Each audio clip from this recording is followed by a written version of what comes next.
Hollywood A-lister in Cannes, but this time for the Creativity Festival. Favorite movies? I've been asked that before. There's no one favorite in particular. They're different ones for different reasons. Redford made his name in the Wild West, but that market is now developed.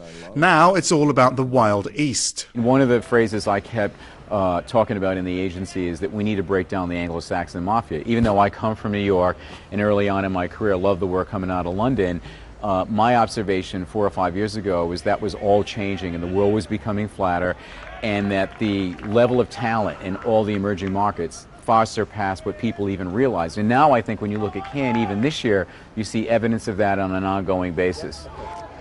The rivalry between the agencies really shows itself in this football tournament on the beach here at the Cannes Lions Festival. A big Western agency versus a smaller agency from an emerging market, for example. It's just the type of battle that's also taking place in the marketplace.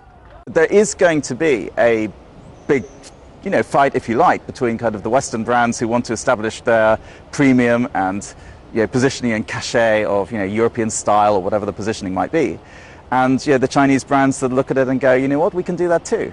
Who's winning that fight at the moment?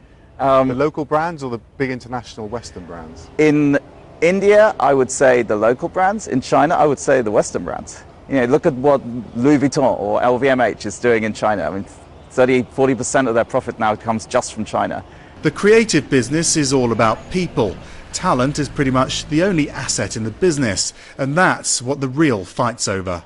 We have no issue finding people with the basic mathematic requirement, the basic educational background, and then it's up to us to bring them in and train them what our business is about.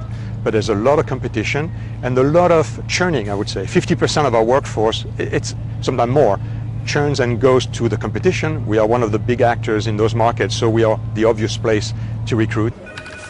Так, внимание! Кто может поработать в праздники? The Alpha Bank Honesty Pays campaign for Russia is an example of a local agency tapping into local humour. The tagline is an ironic take on the Russian mistrust of advertising and propaganda. The brainchild is IQ marketing founder Natalia Stepanuk, who left her job with a global agency to go it alone.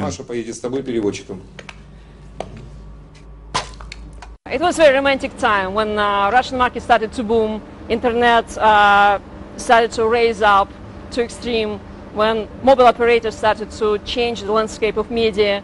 And I thought this is the perfect opportunity to start very local, very fast, very open-minded agency. Unfortunately, what's going on in economy now, governmental companies, they buy independent business in a massive scale.